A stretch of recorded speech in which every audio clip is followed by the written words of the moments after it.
ফাল্গুন মাসের কৃষ্ণপক্ষের চতুর্দশী তিথিতে পালিত হয় মহাশিবরাত্রি। এই শিব চতুর্দশীর দিন সমস্ত মানুষেরা, ভারতবর্ষের বিশেষত সমস্ত মানুষেরা এই দিনটিতে মহাদেবের পুজো করে থাকেন।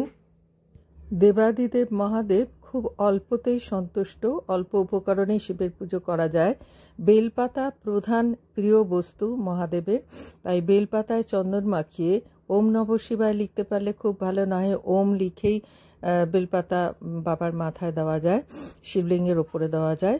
আর বাবার প্রিয় ফুল হলুদ কলকে, তারপরে নীলকণ্ঠ, পদ্ম, যে কোনো সাদা ফুল, আর ধুতুরা আর আকন্দ দিতে পারলে খুবই ভালো।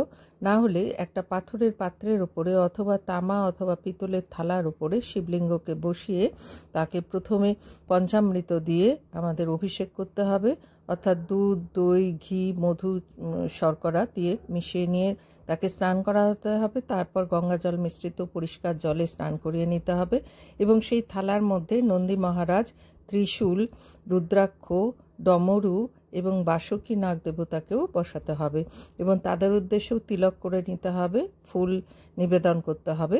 তবে যেটা সব থেকে জরুরি সেটা হলো শিবলিঙ্গের মাথায় জল ঢালার যে বিশেষ নিয়মটি, সেটা আমাদের অবশ্যই লক্ষ্য রাখতে হবে। শিবের মাথায় অর্থাৎ শিবলিঙ্গের উপরে জল ঢালার সময় আমাদের প্রথমে ডান দিকে থাকেন গণেশজি, গণেশজিকে আগে অভিষেক করে নিতে হবে। তারপর বাঁ দিকে থাকেন হচ্ছে কার্তিক, তাকে আমাদের জলাভিষেক করতে হবে এবং সামনের দিকে থাকেন তাদের কনিষ্ঠা কন্যা অশোক সুন্দরী, তাকে করতে হবে। তারপর শিবের চারপাশে প্রদক্ষিণ করে গৌরীপীঠের ওপরে জলাভিষেক করে নিয়ে তারপর শিবের মাথায় জল আমরা দান করব এবং সেটাই হচ্ছে আমাদের সঠিক নিয়মের মধ্য দিয়ে বাবাকে সন্তুষ্ট করার এবং শিবলিঙ্গের উপরে জলাভিষেক করার সঠিক নিয়ম। এই নিয়মের মধ্য দিয়ে আমরা শিব চতুর্দশীর দিন আমরা জলাভিষেক করব, অর্থাৎ 5 ফল গোটা ফল দিতে পারি, 3 ফল দিতে পারি, অথবা একটি মাত্র গোটা ফল দিলেও হবে, কিন্তু বেল অবশ্যই জোগাড় করতে পারলে ভালো হয়।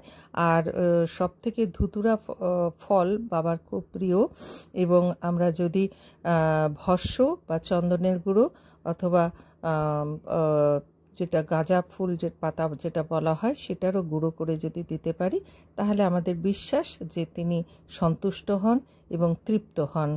আমরা সন্তুষ্ট করার জন্য, মহাদেবকে সন্তুষ্ট করার জন্য তার মাথায় সঠিক নিয়ম পালন করে আমরা জল প্রদান করে আশীর্বাদ গ্রহণ করব।